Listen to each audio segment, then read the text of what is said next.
Karen didn't just want my tomatoes gone. She wanted eyes on everything I did in my own backyard, and it took me 4 months, 3 violation letters, and 1 very confused city inspector to figure out why. By the time this story ends, it wasn't my garden that got reported to the authorities. It was her. My name doesn't matter much for this story, so just call me the guy at 14 Willowmere Court. I bought my house 2 years ago in a quiet development called Willowmere Estates, the kind of place with matching mailboxes, sidewalk chalk on Saturdays, and a homeowners association that technically existed but mostly stayed out of everyone's business. I liked it that way. I work from home most days, I keep to myself, and the one hobby I actually care about is my garden. Not a fancy garden. 6 raised beds along the side fence, tomatoes, peppers, zucchini, a row of sunflowers my niece talked me into planting last spring. It took over a corner of my backyard that used to be dead grass, and honestly, it was the best decision I made since moving in. For a year and a half, nobody said a word about it. My next-door neighbor on the left, an older guy named Frank, used to lean over the fence and ask how the peppers were doing.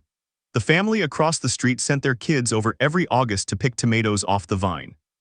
It felt like the kind of neighborhood thing you don't get anymore. Then, last November, Karen Halbrook moved into the house 2 doors down and took over as HOA board secretary within about 6 weeks of her first meeting. I didn't think much of it at the time. She waved at me twice during her first month. Normal enough. What I didn't know yet was that Karen had opinions. Strong ones. About fence heights, about mailbox posts, about the exact shade of beige everyone's shutters were supposed to be. And apparently, about vegetable gardens that weren't hidden behind a privacy fence tall enough to block them from the street. I found that out the hard way on a Friday afternoon in March, when a cream-colored envelope showed up in my mailbox with the Willowmere Estates HOA seal stamped on the front. I remember standing at the end of my driveway reading it twice because I genuinely thought it had to be a mistake. It wasn't a mistake. It was the first of many. And it was the moment everything about that quiet, boring, easy neighborhood started to change. The letter was polite in that fake corporate HOA way.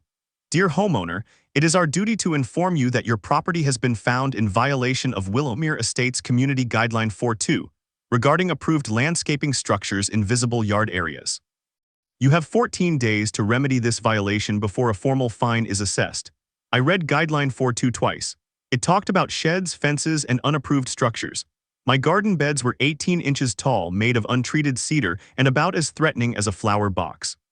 I figured it was some overzealous new board member flexing a rule nobody had ever enforced before. So I emailed the HOA management company, explained the situation, attached photos, and figured that would be the end of it. It wasn't. Exactly 1 week later, on the next Friday afternoon, another envelope showed up. Same seal, same font. This one said the violation had not been remedied and a fine of $50 would now be applied to my account, effective immediately. I actually laughed out loud reading it. $50 for tomatoes. I went to the next HOA meeting, which I'd never bothered attending before, mostly out of curiosity. That's where I met Karen Halbrook in person for the first time as board secretary rather than as the woman 2 doors down. She sat at a folding table at the front of the community clubhouse with a laptop, a stack of papers, and an expression that made it very clear she'd already decided how this conversation was going to go. I just want to understand the violation, I said, keeping it friendly. My garden beds are 18 inches tall, they're set back from the sidewalk. I don't see how that qualifies as a structure. Karen didn't even look up from her laptop at first. Any freestanding construction visible from the street requires board approval under Guideline 4.2, she said. You didn't submit a request. Nobody submits a request for raised garden beds. Frank's had a compost bin back there for 3 years. The Marshalls have a whole greenhouse. Those are grandfathered structures predating the current guidelines, she said, still typing. Yours is new, yours requires approval. I asked her directly why my garden out of every yard on the street was suddenly the one under a microscope. She finally looked up at me then, and there was something in her expression I couldn't quite place yet. Not annoyance, something closer to satisfaction. I take community standards seriously, she said. Someone has to. I left that meeting with a $50 fine still on my account and a strange, uneasy feeling that this wasn't really about Guideline 4.2 at all. The following Friday, right on schedule, a third letter arrived. This time the fine had jumped to $100 and the letter included a photograph. My garden, my raised beds, my tomato cages, all photographed from an angle I couldn't place at first. It wasn't taken from the sidewalk. It wasn't taken from the street. Whoever took that photo had been standing somewhere close to my side fence. at an angle that put my kitchen window in the corner of the frame.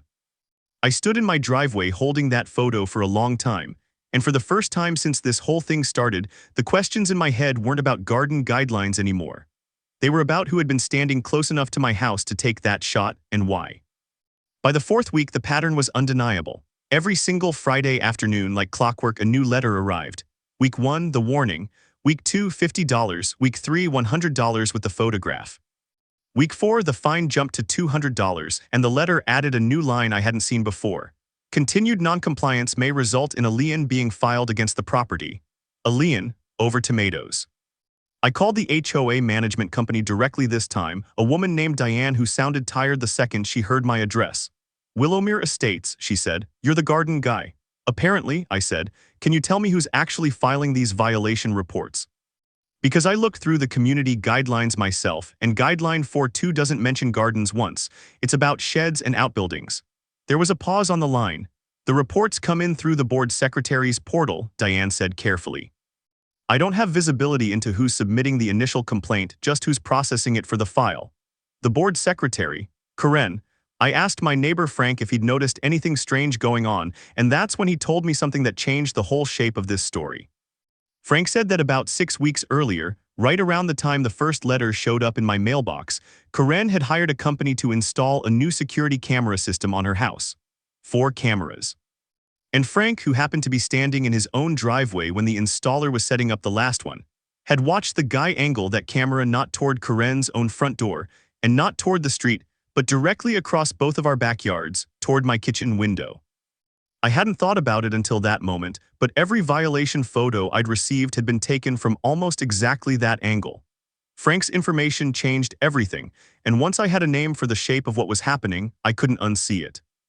I started documenting things properly, the way you'd build a case, because that's basically what I was doing now. I photographed every letter, logged every date, and one evening, standing at my own back fence with a flashlight, I looked across the yard toward Karen's house and actually found the camera Frank had described. It was mounted high on the eave above her garage, angled downward, and it was not pointed at her driveway or her front walk. It was pointed almost dead center at my kitchen window and the stretch of yard where my garden beds sat. I stood there for a long moment doing the math in my head. If that camera had a wide enough field of view, it wasn't just capturing my garden. It was capturing my kitchen window, most of my backyard, and depending on the angle, possibly my neighbor Frank's yard on the other side too. That wasn't a homeowner protecting her property. That was something else entirely. 2 days later, the 5th letter arrived, and this one didn't come by mail. Karen dropped it off in person, standing on my front porch with a clipboard like she was serving papers. The fine was now $350, and the letter stated that if the unapproved structures weren't removed within 7 days, the HOA would move forward with placing a lien against my property and referring the matter to their attorney. You do understand this is excessive, I said, standing in my own doorway. $350 for garden beds that are shorter than my mailbox post. The guidelines exist to protect everyone's property values, Karen said. I don't make the rules, I just enforce them. You wrote the violation letters yourself, you're the one taking the photos. For just a second, something flickered across her face. It was small, but I caught it. I have no idea what you're talking about, she said, and turned to leave before I could ask another question. That night I couldn't sleep. I kept thinking about that camera angle, about the photo with my kitchen window in the corner, about the specific, unsettling fact that out of every yard in Willowmere Estates, mine was the one under weekly surveillance disguised as a landscaping complaint. I decided that if Karen wanted to build a case against my garden, I was going to build one right back, except mine was going to be about her. The next morning, I started pulling every record I could get my hands on. I filed a public records request with the county for the permit history on Karen's property, because in most municipalities, exterior security equipment above a certain size or reach has to be disclosed, especially when it points toward a neighboring property line. What came back 3 business days later confirmed something I'd only suspected. Karen had never filed a permit for her 4-camera security system, not one. Under our county's residential surveillance ordinance, camera systems capable of recording beyond your own property line into a neighbor's private living space, specifically windows, require written notice to the affected neighbor, and in cases involving continuous recording, a permit filed with the county's code enforcement office. I also went back through every violation letter Karen had sent me and lined the timestamps up against something I hadn't thought to check before: weather data. 3 of the 5 violation photographs she'd sent had been taken on days when the county's public rainfall records showed steady rain in our area, which meant Karen, or whoever was operating that camera, hadn't been standing outside with a phone at all. Those photos were pulled directly from continuous security footage that, according to the ordinance, should never have existed pointing at my house in the first place. I brought everything to a lawyer friend of mine for a quick, informal read, and she confirmed what I suspected. If Karen's camera system had no permit and no disclosure to affected neighbors, and if it was demonstrably capturing footage of my kitchen window and backyard on a rolling basis, that wasn't just an HOA dispute anymore. That was a violation of the county surveillance ordinance, and depending on how long the footage had been running, potentially a civil privacy matter too. I requested to be placed on the agenda for the next HOA board meeting, not to appeal my garden violation, to present something else entirely. The clubhouse was fuller than usual that night, which I later learned was because Karen had personally emailed half the neighborhood urging them to come support enforcement of community standards. I almost appreciated the irony. I sat near the back with a folder of printed documents and waited for the garden violation appeal to come up on the agenda.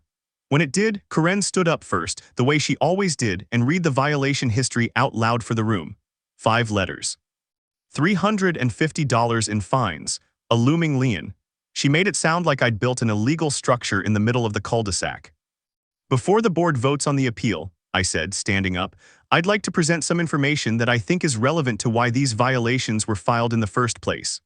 I walked to the front and handed copies of my folder to each board member. Inside was the county's response to my public records request confirming no permit existed for Karen's security system, a copy of the residential surveillance ordinance, with the relevant section highlighted, the one requiring disclosure and permitting for cameras capable of recording into a neighbor's windows or private living space, and the rainfall data lined up next to the timestamps on 3 of Karen's 5 violation photographs, proving they'd been pulled from continuous recorded footage rather than taken in person as she'd claimed. The room went very quiet. I'd like the board to explain, I said, how a camera mounted on Karen's garage eave, unpermitted, undisclosed, and pointed directly at my kitchen window, ended up producing the evidence used to fine me $350 for a vegetable garden. Karen's face had gone pale. That camera is for my own security, she said quickly. I have every right to protect my property. You do, I said, but the ordinance is clear that your right ends where it starts recording into someone else's private living space without their knowledge. And I have to ask, if this camera's only purpose was protecting your property, why were 3 of your 5 complaint photos taken on days with recorded rainfall, when nobody would reasonably have been standing outside taking pictures of a garden?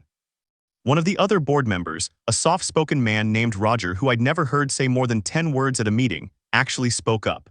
Karen, is that true? You've been sending images from your camera footage as violation evidence.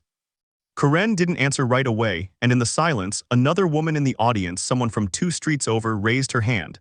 I want to know if my house is in that camera's range too, she said, because my kitchen faces that direction. That was the moment the whole room shifted. What had started as my garden appeal turned, in real time, into a dozen neighbors realizing they had no idea whether they'd been recorded for months without their knowledge or consent. The board tabled my garden violation on the spot, citing procedural irregularities in how the complaint had originated. But that wasn't the end of it. Roger, to his credit, made a motion right there in the meeting to open a formal review into Karen's camera system and every violation report she'd filed as board secretary over the past 6 months. The motion passed unanimously, with Karen herself the only one who didn't raise her hand. I found out 2 weeks later from Diane at the management company just how far that review went. Once the board started pulling records, they found that Karen hadn't just been targeting my garden. She'd filed 11 other violation complaints in the 6 weeks since her camera system went up, all against households whose yards happened to fall inside its recording radius, and every single complaint photo traced back to timestamps matching either rain late evening hours or times when Karen herself had been confirmed out of town. The camera had been doing the watching. Karen had just been mailing out the results. The County Code Enforcement Office got involved once the HOA formally referred the matter, and Karen was issued a citation for operating unpermitted surveillance equipment capable of recording into neighboring private residences, along with an order requiring the camera's field of view to be immediately restricted or removed. She was also required to disclose in writing to every household whose property had been captured in that 6-week window exactly what had been recorded and for how long. I heard from 2 different neighbors that the disclosure letter was, in their words, a lot less polite than the ones she used to send us. At the following board meeting, Karen resigned from her position as secretary before the board could hold the vote to remove her that had already been scheduled. My garden violation was formally dismissed, my account balance zeroed out, and the board sent a written apology. Which honestly felt less important than the moment 2 weeks later when Frank leaned over the fence, looked at my tomato plants heavy with fruit for the first time all season without a single letter waiting in my mailbox, and just said, "Good season, huh?" It was. It still is. My garden is bigger this year, actually, 2 more beds along the back fence, because apparently nothing motivates a person to double down on their tomatoes quite like almost losing them over a stranger's misplaced sense of authority. Karen still lives 2 doors down. We don't talk much.